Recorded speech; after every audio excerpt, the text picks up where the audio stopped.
Okay, so today's lesson is about solving systems of equations by substitution. And the essential question is, how can you use substitution to solve a system of linear equations? So we're going to try to answer that question through our lesson. So let's begin by looking at the steps of solving a system of linear equations by substitution. Step one is you're going to solve one of the equations for one of the variables. It won't matter which variable and it won't matter which equation. You'll just select one, and we'll take a look at some of the things that might help us decide which variable and which equation to choose. Once you've solved one of the equations for one variable, then you'll substitute the expression from step one, so where you solved it, into the other equation, and then you'll be able to solve for the other variable. Okay? And then finally, you'll substitute the variable you found into one of the original equations, and you'll solve for the variable that you hadn't found yet. Okay? Kind of confusing, but let's take a look at an example. Solve the system of linear equations by substitution. So we have two equations. Equation 1 is negative x plus y equals 3. Equation 2 is 3x plus y equals negative 1. Now, here's some things I look for. If I'm going to solve for the variable, first of all, does it have a coefficient? See, x here has a negative 1 coefficient, x has a 3 coefficient. Neither y has a coefficient other than positive 1, so I would be likely to solve for one of those two. I don't think on this one it's going to matter much. In fact, I'll show you both ways. So I'm going to start off with taking equation 1 and changing it so that one variable is by itself, and in this case the y. So I'm going to remove the x by adding it, okay? And then I will have to add it to the other side of the equal sign. So we get y equals x plus 3. Okay? So that's my expression. Now, since y equals x plus 3, I'm going to take this y value here in equation 2 and replace it with the x plus 3. So we're going to have 3x plus x plus 3 instead of y equals negative 1. Okay? Now, I don't have to have those parentheses. They're not really serving a purpose other than to say that's where the y was. Okay? So this is really 3x plus x plus 3 equals negative 1. Okay. Now I notice I have like terms, so 4x plus 3 equals negative 1. I would subtract the 3 from both sides, and I get that 4x equals negative 4. Okay.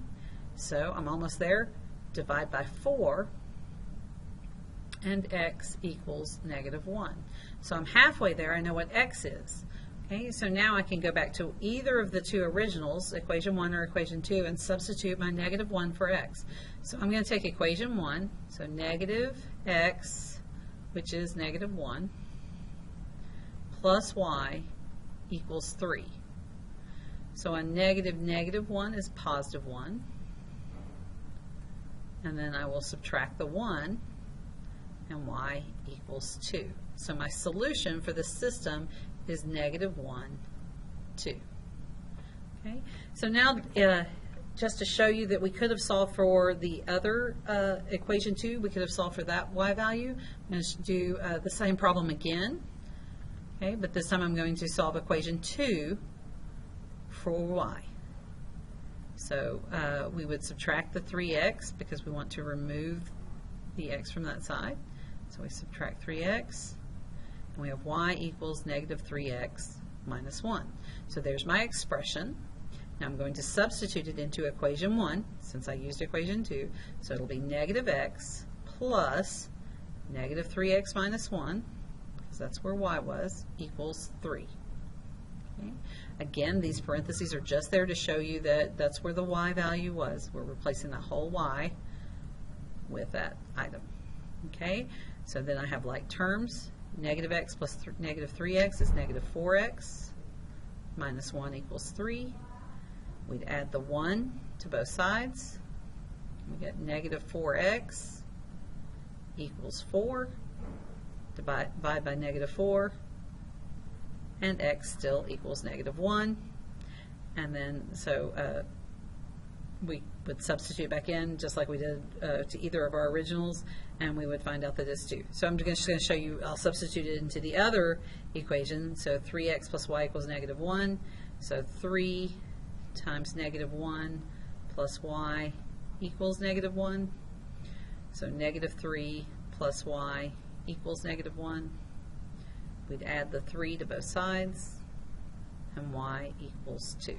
So we got the same answer using the using a different order of the equations, but we still follow the steps from the first page. So again, it doesn't really matter which variable you choose and everything, but it's usually simpler if you choose the equation with the lower coefficients, and then definitely where you have 1 as a coefficient on one of your variables. All right, let's take a look at a word problem. A drama club earns $1,040 from a production. An adult ticket costs twice as much as a student ticket. Write a system of linear equations that represents the situation. What is the price of each type of ticket? Okay, so we're looking for the price of each type of ticket. So I'm going to say A is going to be the price of an adult ticket.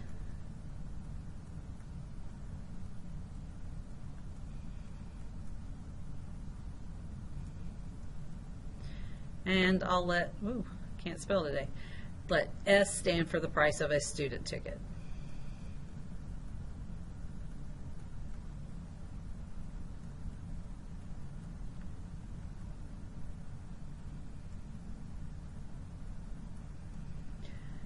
Okay, let's see. A drama club earns $1,040. So over here they tell me they sold 64 adult tickets.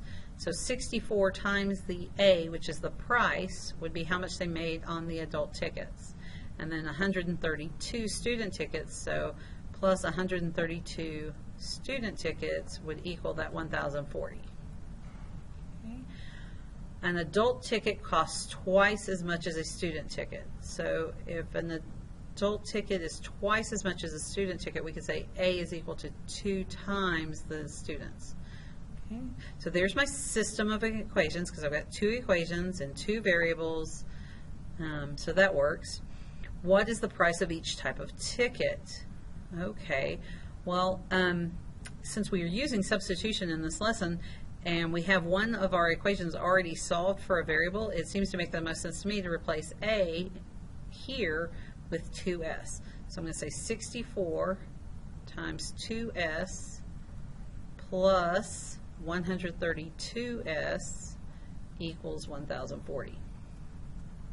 Okay, so 64 times 2 is 128.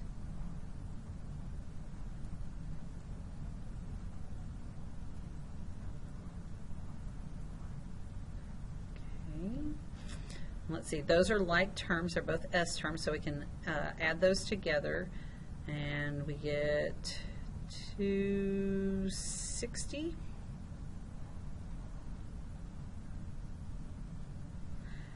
$260S equals 1,040. So to get the S by itself, I divide by the 260. And let's see, I think I'm going to grab my calculator on that one. I could probably get there, but okay. So we have 1,040 divided by 260. I get 4. Okay, so S equals 4, and since S represents the price of a student ticket, that's actually going to be $4 for a student ticket. So I'm going to write down $4 for a student ticket.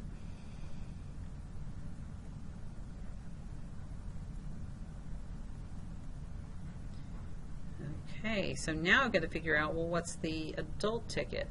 Oh, but right here we had an adult ticket equals 2 times a student ticket. So the adult ticket would equal 2 times the $4, which would mean the adult ticket was 8. So it would be $8 for an adult ticket.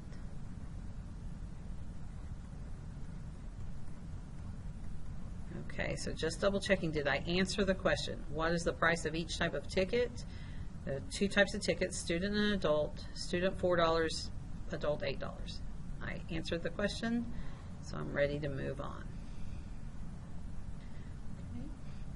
So this is how you can use substitution to solve system problems. You now have a worksheet that you need to complete to show your understanding of solving systems by substitution.